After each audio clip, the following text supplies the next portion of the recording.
Busy si Paolo Avellino sa event ngayong gabi sa Festival Night Palayan City Plaza Concepcion, habang si Kim naman ay kasama si Darren Espanto sa isang racket umano ngayong gabi. Posible kayang nanood itong si Kimi kasama si Darren sa event ni Paolo Avellino.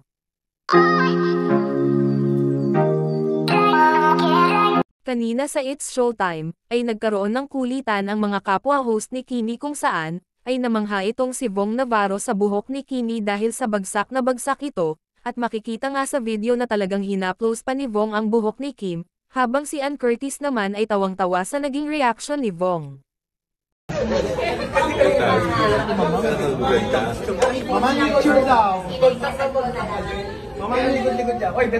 Samantala, sa isang segment nga ng It's Showtime kanina kung saan ay naging horado si Darren Espanto, ay sumingit ito sa pag-announce kung saan ay makakasama daw niya ngayong gabi si Kim Chiu sa isang racket. Medyo nagulat nga si Kimi nang i-announce nito ni Darren, pero nakisabay na lang ito para hindi mahalata. Posible kayang manunood itong si Kimi sa event ni Paolo Avellino kasama si Darren. Dahil kung may mga event man itong si Kimi, ay hindi talaga nito makalimutan na i-announce ang naturang event, kaya naman maraming nakapansin kung saan nga ay posibleng sinabi ni Darren na racket nila ni Kimi ay manunood sila sa event ni Paolo.